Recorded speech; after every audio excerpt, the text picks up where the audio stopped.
Welcome to the Italian Football Podcast.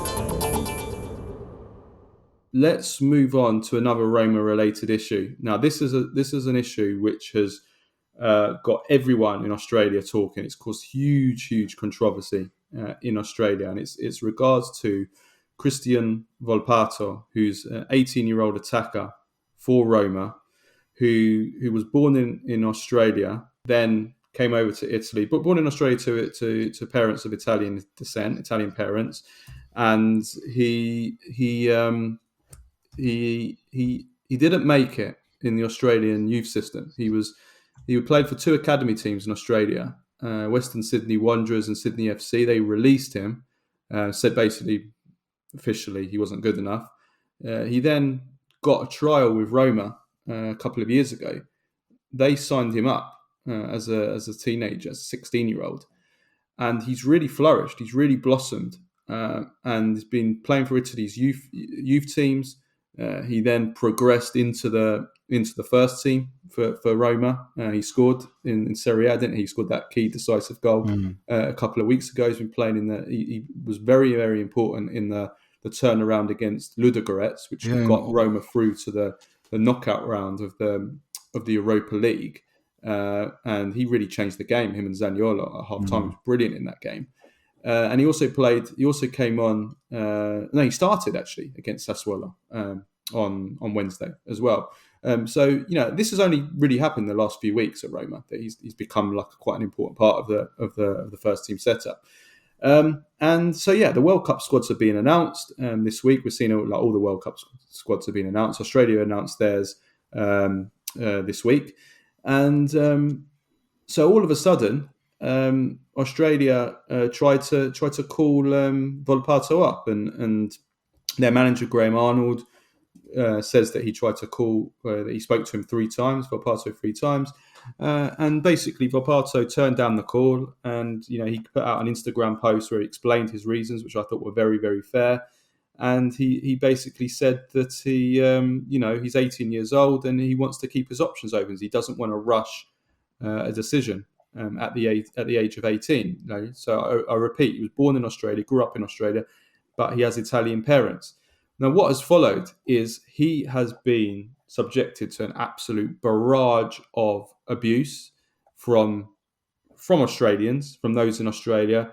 I have to be honest with you, it's racism, as simple as that he's been subjected to. It's been the usual, you're Australian, you were born in Australia, you should play for Australia, you're ungrateful, all this nonsense that you always get, and you get a lot from Australians.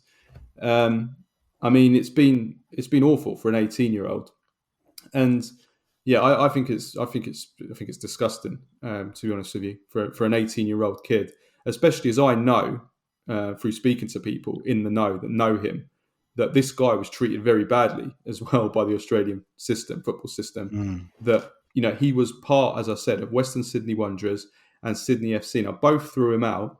Officially said he wasn't up to it. Also, I think critical of his attitude apparently, but it was basically, from people that are close to him, it's basically because he was Italian. That was the reason. That Sydney is a very Australian place, and it's kind of who it's a bit of a old boys club, and he wasn't one of them. And he wasn't regarded as anyone of any importance really. And it doesn't say much for the Australian youth system, does it? Basically, that this guy wasn't good enough for two of their teams, but then was good enough for Roma. And now all of a sudden, at the 11th hour, they've come running back, and they want him. They want to try and force him, pressure him, basically into accepting a call up at the age of 18 for let's be honest, what is frankly an awful Australia team that's going to go out in the first round probably with no points. So I think it's shameful, but it doesn't surprise me. It's kind of typical of how people like as Volpato that are born in a country like Australia, but have Italian parents, are treated really. Yeah, it's really funny, isn't it? Like you're treated like you're not one of us, you're Italian, you're this, you're that, and then all of a sudden you owe an allegiance that, like, people are entitled to you. It's funny, isn't it? I mean, there's just in ice hockey, for example, I remember my cousin played ice hockey all his his entire childhood, and still does, but not at a high level. But I remember a lot of these kids who play in the NHL now, especially Mika Zibanejad, who's Sweden's biggest star. He has Finnish and Iranian parents. I remember when he was a kid, I distinctly remember the youth team coach saying he will never amount to anything, and that he was not, very racist undertones, and because it is a boys' club. And then he obviously turned out to be, he is Sweden's biggest star. He won Sweden the Junior World Cup, World Championships. He plays for the New York Rangers. He's one of Sweden's biggest hockey stars right now. So, and all of a sudden, it was this notion that all the bullshit he had to deal with just didn't exist. Do you know what I mean? Like, he was just, whoa, he's always been part of the family kind of thing. And I think it's ridiculous. I think Volpato is right to do what he wants. He doesn't owe anyone anything. This notion that you just because you were born someplace or it's a two-way street. Making him feel Australian is equal parts the Australian Football Federation's responsibility as it is Volpato's. And clearly there's been a disconnect there. So he doesn't owe anyone anything. No. He doesn't owe anyone anything. They didn't want anything. They didn't want anything to do with him. Apparently, like the first time they even spoke to him was just like, in the last weeks, basically. They never had anything to do with him. It reminds me of the Swedish national team coach as well, Jan Andersson, now, when he was complaining about how there were players with, born in Sweden, raised in Sweden, who have parents from other countries, or even born in other countries but raised in Sweden. And he was whinging about, we got to do something. We are educating these players, and then they don't want to play for us and play for other countries. Well, it's so ridiculous, because if you had called them up and treated them with respect, they would have played for Sweden then. But you didn't, so they didn't. I mean, it's not harder than that.